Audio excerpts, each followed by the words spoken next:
तमस्तु। सह वीर्यं करवावहै सह वीर्यं करवावहै तेजस्विनावधीतमस्तु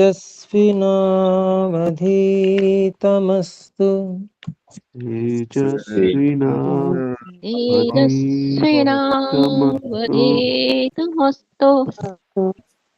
मा विद्विषावहै मा विद्विषावहै।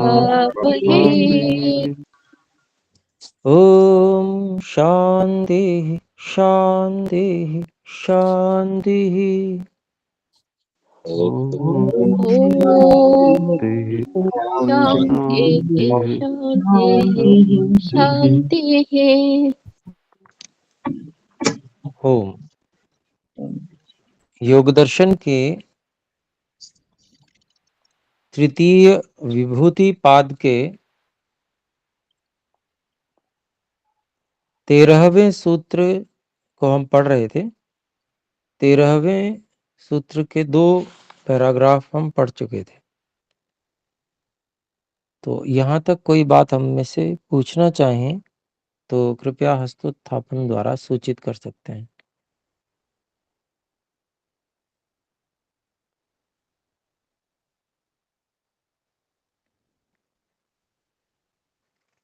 जी, तो इसमें हमने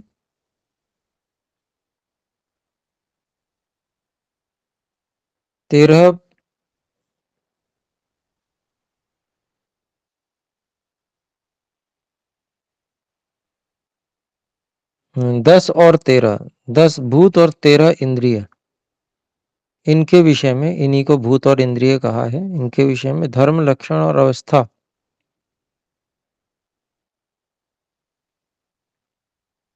परिणामों में से धर्म परिणाम और लक्षण परिणाम की बात की थी।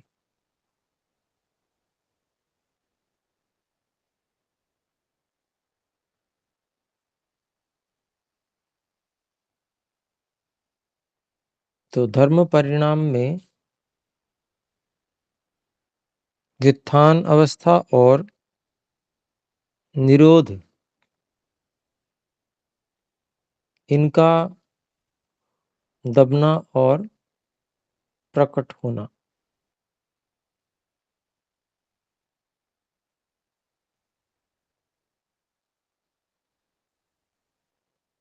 ऐसा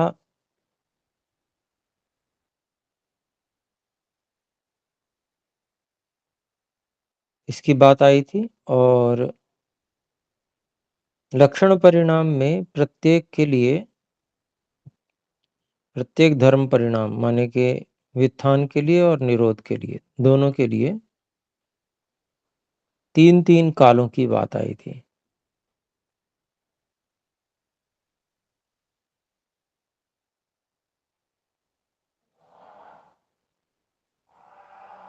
तो वो लक्षण परिणाम थे।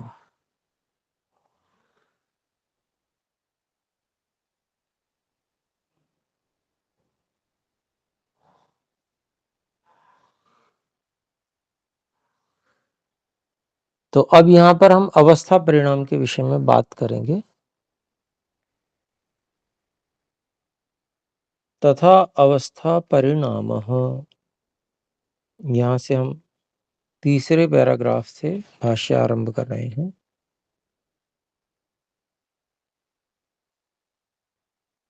वैसे ही अवस्था परिणाम को भी समझेंगे। कैसे? तत्र निरोध क्षणेषु निरोध संस्काराः बलवन्तो भवन्ति दुर्बला व्युत्थान संस्कारा इति। तो जिस समय चित्त निरुद्ध होता है, निरोध क्षण की स्थिति में चित्त में निरोध संस्कार बलवान होते हैं।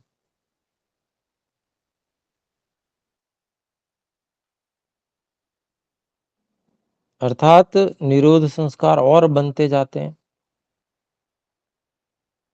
और वित्थान संस्कार दुर्बल होते हैं, चंचलता के संस्कार दुर्बल होते जाते हैं, क्योंकि निरोध अवस्था का अभ्यास बढ़ता जा रहा है, तो उसके संस्कार भी बनते जाते हैं।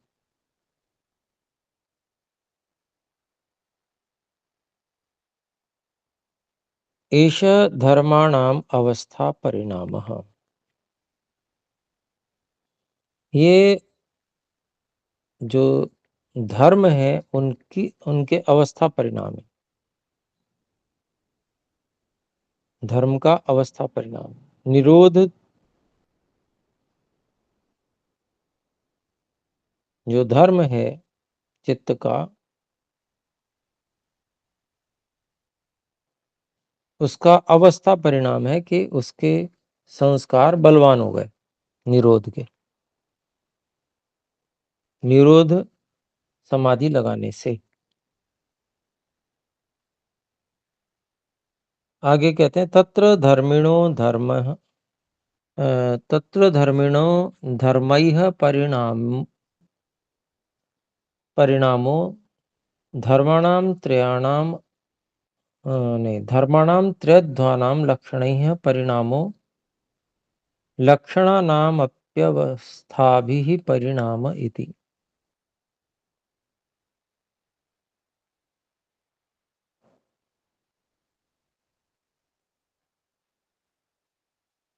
तो इस विषय में धर्मी के धर्मों के द्वारा परिणाम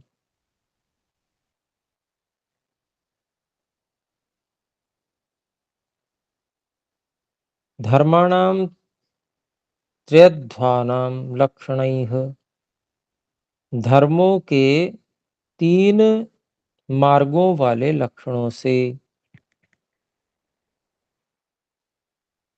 परिणाम। फिर लक्षणानामपि अवस्था भी परिणाम इति। और 3 मार्गों वाले जो लक्षण है उनसे भी अवस्थाओं के द्वारा परिणाम होता है। और सूक्ष्मता में चले गए।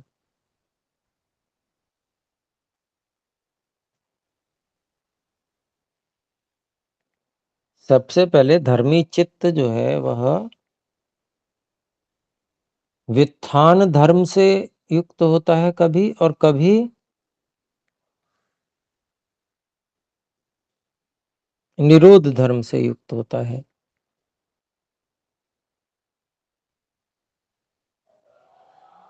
फिर उसका और विवेचन आ गया कि भाई 3 लक्षणों से युक्त है ये धर्म। प्रत्येक धर्म 3 लक्षणों से युक्त है, वही इसके लक्षण परिणाम है। 3 लक्षण क्या है कि भविष्यत, वर्तमान और भूत, ये 3 लक्षणों से युक्त है। तो जब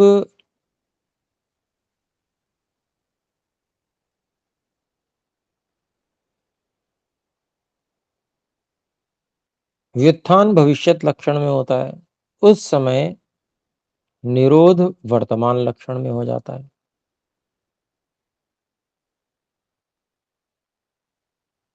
फिर व्युत्थान वर्तमान लक्षण में आ जाता है तो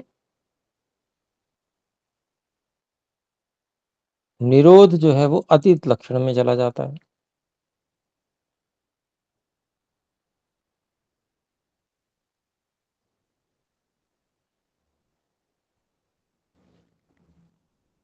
तो इस प्रकार से ये जो दोनों धर्म हैं, ये तीनों लक्षणों से युक्त रहते हैं।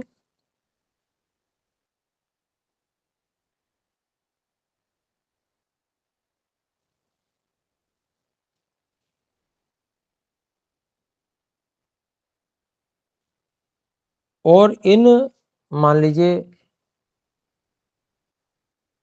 जो वर्तमान अवस्था है, लक्षण है, वर्तमान लक्षण में मान लीजिए निरोध संस्कार चल रहे हैं।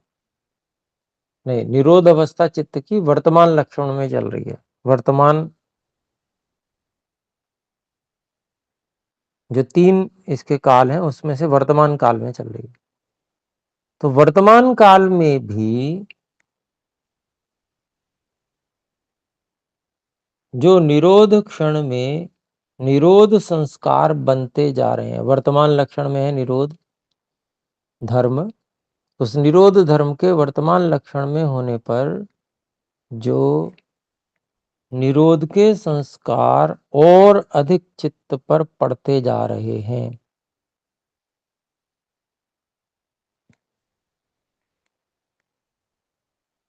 यही अवस्था परिणाम है। उसकी कैसी अवस्था होती जा रही है? और बलवान अवस्था होती चली जा रही है, और व्युत्थान की दुर्बल अवस्था होती जा रही है। प्रतिक्षण, एक एक क्षण में संस्कार निरोध के बलवान होते जा रहे हैं, व्युत्थान के कमजोर होते जा रहे हैं।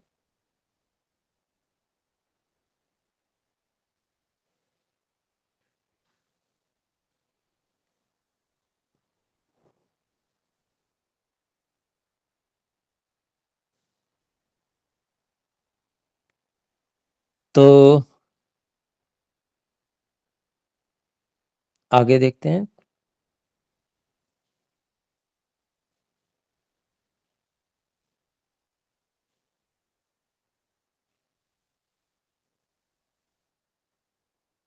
यहां पर कहा गया इस विषय में धर्मी के धर्मों के द्वारा, धर्मी चित्त है उसके धर्म निरोध और व्युत्थान है, उन धर्मों के द्वारा जो परिणाम, ये पहला परिणाम धर्म परिणाम होता है। फिर लक्षण परिणाम का विषय बताया कि धर्माणाम त्रयध्वनाम लक्षण ही है परिणाम। तो धर्मों के भी जो 3 लक्षण हैं, अतीत अनागत वर्तमान, उन लक्षणों से लक्षण परिणाम होते हैं, और लक्षणानाम अपि अवस्था भी परिणाम है थी, और उन लक्षणों में भी और सूक्ष्मता में चले गए, उन लक्षणों के भी अवस्थाओं के द्वारा परिणाम होते हैं। स्थिति बदलना,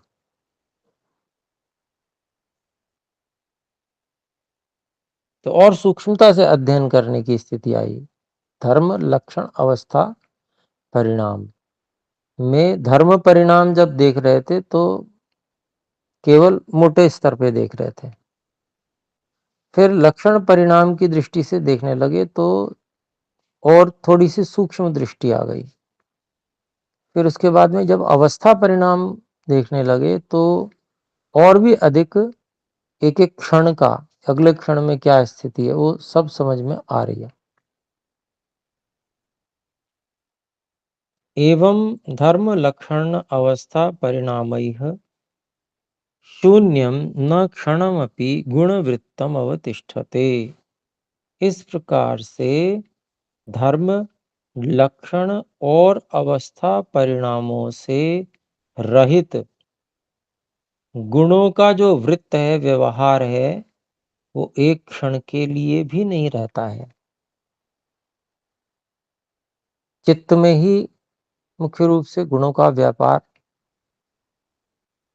हम अनुभव कर पा रहे हैं, तो वहीं की बात है ये। तो जो एक क्षण के लिए भी चित्त में जो गुणों का व्यापार है, वह धर्म लक्षण और अवस्था परिणामों से रहित नहीं होता। ये तीनों परिणाम एक प्रत्येक क्षण में निरंतर रहते हैं। धर्म की दृष्टि से देखेंगे तो ये पता चलेगा कि धर्म परिणाम कौन सा है कि भाई अभी निरोध धर्म पर आरूढ़ है चित्त।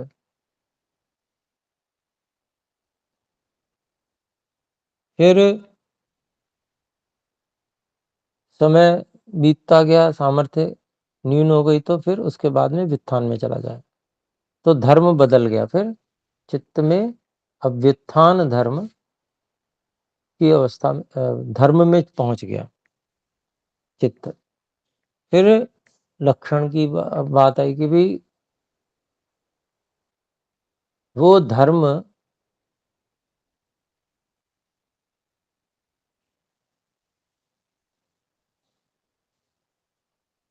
जो निरोध धर्म था, वो 3 वर्तमान, अतीत, अनागत, इन 3 लक्षणों से युक्त रहा। तो उसको थोड़ा सा सूक्ष्मता से और देखा। फिर उसके बाद में वही जो लक्षण है, वर्तमान लक्षण मान लीजिए है, वर्तमान लक्षण में धर्म चल रहा है, तो उसके भी क्षण क्षण में अवस्था परिणाम हो रहे हैं। वो एक एक संस्कार क्षण क्षण में बनता जा रहा है। अगर निरोध अवस्था में चल रहा है तो निरोध संस्कार बनते जा रहे हैं। तो ये और सूक्ष्मता से अध्ययन हो गया।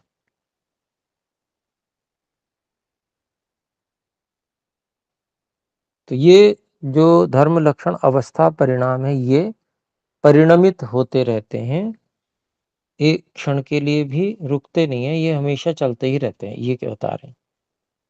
और आगे कहा चलम च गुण वृत्तम, जो गुणों का व्यापार है वो चंचल है, इसलिए ये बदलते रहते हैं परिणाम। अवस्था परिणाम ज्यादा सूक्ष्मता से देख रहे हैं, क्षण क्षण में बदल रहा है अवस्था, बदल रही है अवस्था। तो उससे पता चल रहा है कि परिवर्तित हो रही है अवस्था एक एक क्षण में। और वो कैसे पता चला कि निरोध संस्कार लगातार बलवान होते चले जा रहे हैं, एक के ऊपर एक संस्कार और पढ़ते चले जा रहे हैं, बढ़ते चले जा रहे हैं संख्या में। बढ़ते चले जा रहे हैं तो मतलब परिवर्तन हो रहा है। कोई चीज कमजोर हो रही है, कोई चीज बलवान हो रही है, एक एक क्षण में होती जा रही है। तो इसका मतलब क्या हुआ, परिवर्तन हो रहा है। यही चंचलता है, यही गुणों की चंचलता है, परिवर्तन ही चंचलता है। तो क्षण क्षण में परिवर्तन है। तो गुणों का जो व्यापार है वह चंचल है, ऐसा कह रहे हैं। फिर आगे कहते हैं गुण स्वाभाव्यम तु प्रवृत्ति कारणम उक्तम गुणानाम इति। तो गुणों का, गुणानाम गुण स्वाभाव्यम, जो गुण है अर्थात सत्वरजतम, ये इनका गुण रूप में होना, उनकी स्वाभाविकता, उनका होनापन,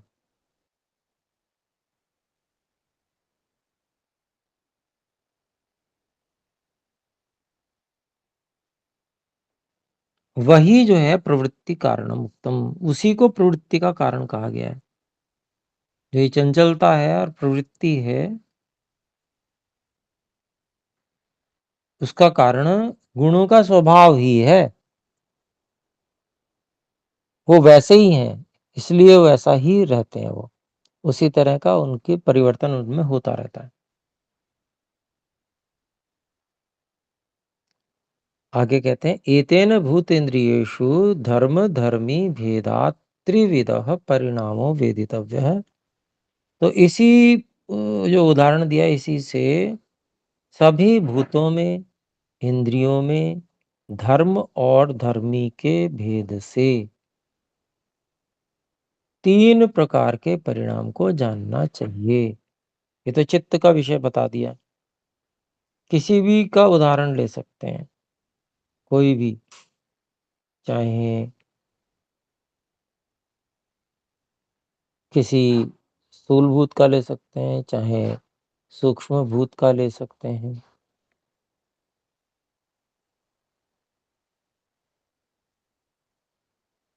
तो उसमें धर्मी तो वह भूत हो जाएगा, उसके धर्म अलग अलग हो जाएंगे।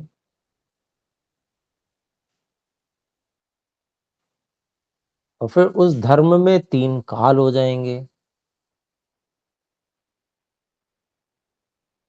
और 3 काल में भी जो एक एक क्षण में परिवर्तन उसमें होता है, वो अवस्था परिणाम हो जाएगा। तो धर्म, लक्षण और अवस्था, परिणाम, प्रत्येक जितने भी ये हमारे 10 भूत हैं, 5 स्थूल भूत, 5 सूक्ष्म भूत और 13 इंद्रिय शक्तियां, इन सब में ये धर्म, लक्षण, अवस्था, परिणाम तीनों प्रकार के अपने को समझ लेने चाहिए, ऐसे यहाँ पर बताया। फिर आगे क्या कहते हैं? कहते हैं कि देखिए, परमार्थ तस्त्वेक एव परिणामः। तो वास्तव में तो एक ही परिणाम होता है। धर्मी स्वरूप मात्रो ही धर्मः।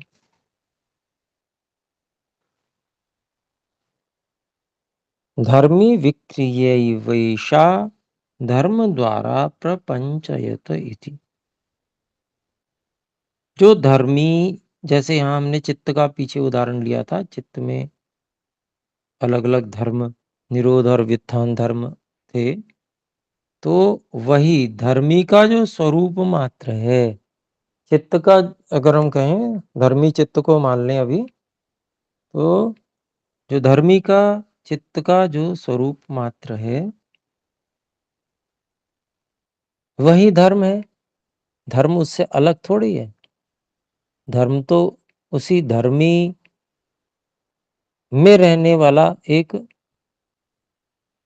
उसका धर्म है, ऐसा समझेंगे, तो उससे अलग नहीं है धर्मी से। आगे कहते हैं, मतलब यही कह रहे हैं, धर्मी स्वरूप मात्रो ही धर्म है।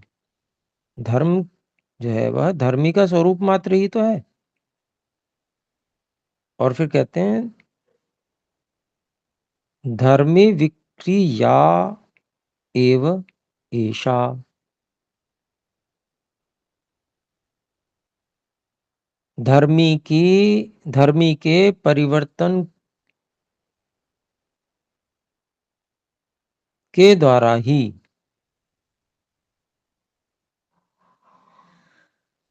यह धर्म द्वारा प्रपंचयत विस्तार किया जाता है। तो धर्मी में जो परिवर्तन हो रहे हैं, उन्हीं परिवर्तनों के द्वारा तो यह धर्म द्वारा उसका विस्तार किया जा रहा है कि भाई धर्मी के इतने धर्म हैं। जैसे चित्त के 2 धर्म बताए, व्युत्थान और निरोध। तो धर्मी में जो परिवर्तन आ रहे हैं, उन्हीं परिवर्तनों के आधार पे तो धर्म कहे जा रहे हैं।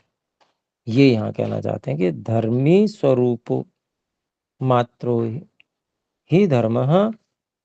धर्म जो भी हैं वो वास्तव में धर्मी के स्वरूप मात्र ही हैं, और धर्मी के परिवर्तन के द्वारा ही नहीं, धर्मी के परिवर्तन को ही धर्मों के द्वारा विस्तृत करके व्याख्या की जाती है, प्रपंचयत इति। तत्र धर्मस्य धर्मिणी वर्तमानस्य, ये थोड़ा समस्त पद है, वर्तमानस्यैवाध्वस्वतीता नागत वर्तमानेषु भावान्यथात्वं भवति न तो द्रव्यान्यथात्वम्। अलग अलग कर लेते हैं। तत्र धर्मस्य धर्मिणी वर्तमानस्य एव अध्वः।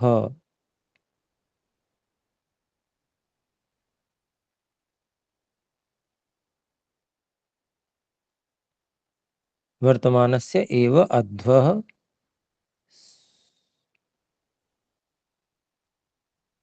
अध्वसु। अच्छा, ये विभक्ति है, सप्तमी विभक्ति। तो तत्र धर्मस्य धर्मिणी वर्तमानस्य एव अध्वसु अतीत अनागत वर्तमानेषु भाव अन्यथात्वं भवति न तो द्रव्य अन्यथात्वम्। इसका अन्वय इस तरह से हम लगा लेते हैं, तत्र अतीत अनागत वर्तमानेषु वर्तमानस्य धर्मस्य एव अध्वसु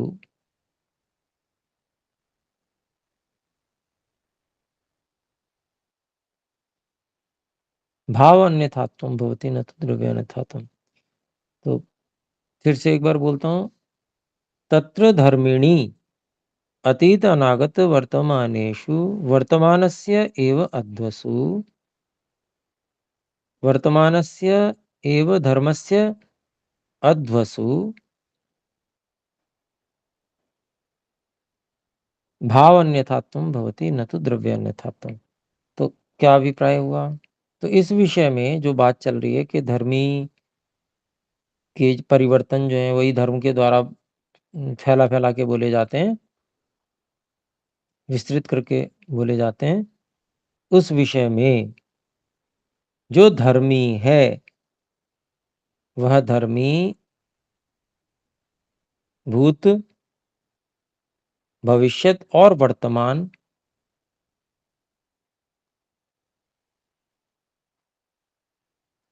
कालों में वर्तमान के धर्म के मार्गों में अध्वसु, वर्तमान धर्म के मार्गों में भाव अन्यथात्वम, बाह्य आकृति का परिवर्तन होता है, न तो द्रव्य अन्यथात्वम। द्रव्य में कोई परिवर्तन नहीं आता है, उसका बाहरी कलेवर बदलता है।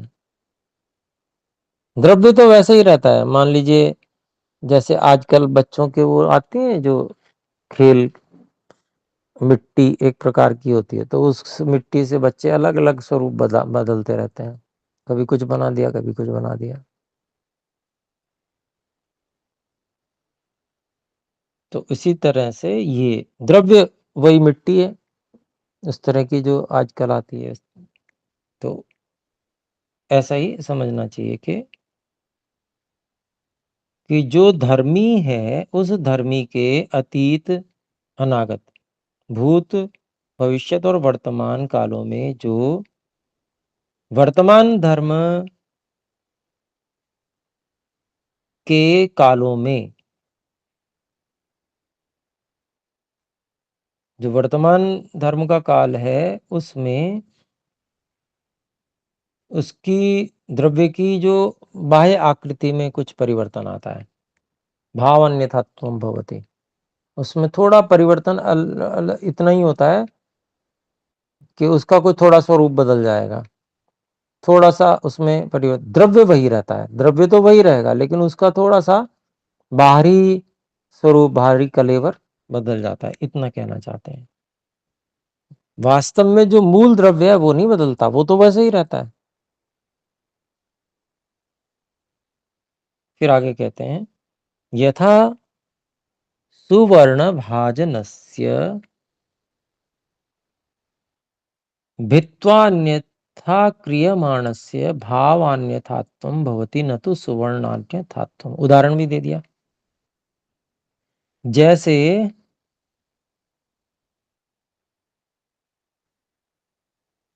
किसी सोने के बर्तन को तोड़कर उसको किसी अन्य रूप में परिवर्तित करते हुए उसका आभूषण बना दिया, कोई कंगन, सोने का बर्तन था, उसको तोड़ा, उसको पिघलाया और जो भी कुछ करते हैं अपने स्वर्णकार भाई, तो उसको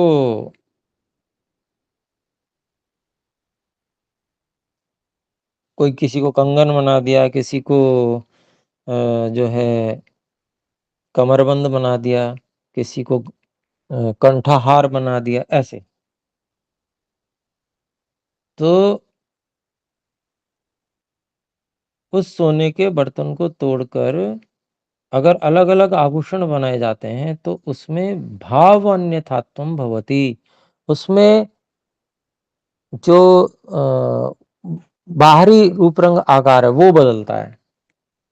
न सुवर्ण निथा तुम, सोना ही नहीं बदल जाता, सोना तो सोना ही रहेगा। तो उदाहरण के रूप में वहां पर बता दिया। तो इतना ही रखते हैं, समय हो चुका है। ये थोड़ा सा ऐसा समझने योग्य है कि आखिर कहना क्या चाहते हैं यहाँ पर, हमको उससे पकड़नी क्या है बात, कि जब व्यक्ति समाधि की अवस्था में होता है तो कैसे विवेचन चलता है, उसमें कितनी सूक्ष्मता में जाके वह एक एक चीज का विवेचन करता है और उसको जानता समझता है। जब इतनी सूक्ष्मता में जाके किसी भी वस्तु को जानता समझता है, तभी वह जो सिद्धियां हैं, विशेष सिद्धियां हैं, जो उनको प्राप्त कर पाता है। उस वस्तु का क्या बल है, उस वस्तु में क्या शक्ति है, उससे क्या उपलब्धि हासिल की जा सकती है, उसके विषय में वह तभी जान पाता है कि भाई इससे हो क्या सकता है। ईश्वर ने ये पदार्थ बनाया है या ये द्रव्य है, तो आखिर इसमें इससे हो क्या, किया क्या जा सकता है।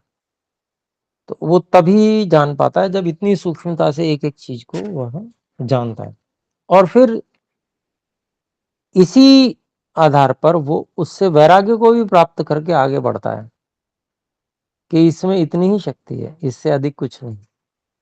लेकिन जितनी शक्ति उस वस्तु की पता चलती है सूक्ष्मता से, वो भी अपने आप में अद्भुत होती है। सामान्य व्यक्ति के लिए वो चमत्कार से कम नहीं है। लेकिन जो वैज्ञानिक है, अर्थात जो खोज कर रहा है, वो व्यक्ति उसकी गुण कर्म स्वभाव को और उसकी जो सूक्ष्मता से अध्ययन करता है, तो उसको सारी चीजें पता चलती हैं। तो पहले तो वो चमत्कृत हो जाता है कि अरे इतना ऐसा।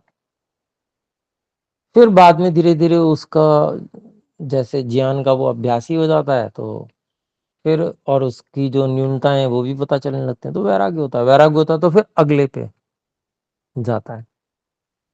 तो इस तरह से ये क्रम है, योग एवं योगस्य उपाध्याय। तो अभी इतना ही रखते हैं। आइए एक बार ओम का उच्चारण करके विराम करें। ओ